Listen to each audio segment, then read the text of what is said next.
En tant que chrétiens, nous devons être capables de comprendre le langage des sorciers. Nous devons être capables de déchiffrer leurs tactiques, de décoder leur façon d'opérer, parce que derrière tout ça se cache un objectif. Je vais vous donner un exemple. Une personne qui est haïe par les membres de sa famille, ou bien un homme qui est haï par sa femme, ou bien vice-versa, une femme qui est haïe par son mari. Le but ici, c'est, l'objectif des sorciers ici, c'est l'isolement.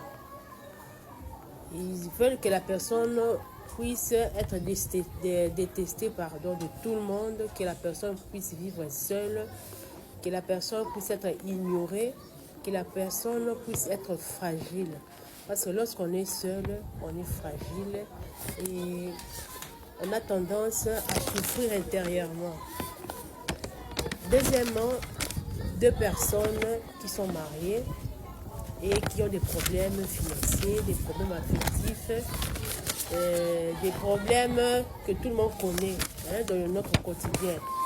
Mais leurs problèmes par rapport aux autres couples semblent être vraiment exagérés ou débordés. Donc ces deux personnes n'arrivent pas à se comprendre, ces deux personnes n'arrivent pas à prendre de bonnes décisions, ces deux personnes n'arrivent pas à former un.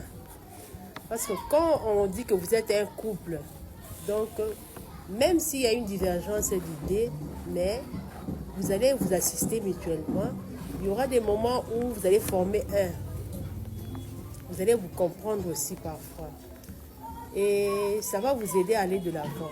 Mais lorsque le diable vient mettre le désordre, le chaos dans un couple, les incompréhensions, la bagarre, les disputes, c'est pour viser une seule chose. C'est pour avoir un seul objectif, c'est la séparation.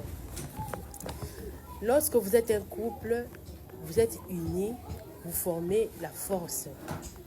La division va créer une défaillance dans votre façon de vivre. Ça va atteindre votre destinée. Et c'est ça que le diable est en train de viser.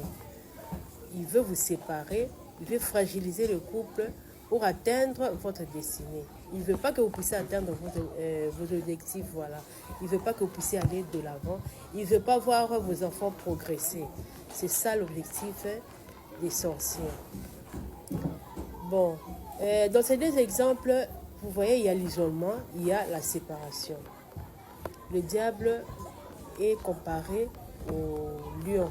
Dans le livre de 1 Pierre 5, verset 8, on compare le diable au lion. Un lion rugissant qui cherche qui dévorer. Le diable opère comme le lion. C'est pourquoi on l'a comparé au lion. Il opère comme le lion. Un lion ne s'attaque pas à une meute ou à une troupe. Lorsque vous êtes unis, lorsque vous formez un couple, lorsque vous vous entendez dans votre famille, lorsque vous vivez dans l'union, dans l'unité, le diable ne pourra pas vous atteindre.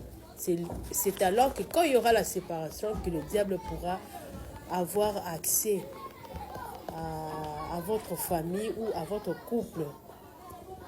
Quand il y a une division entre vous, les incompréhensions entre vous, vous laissez une porte ouverte au diable. Ça fragilise le mariage.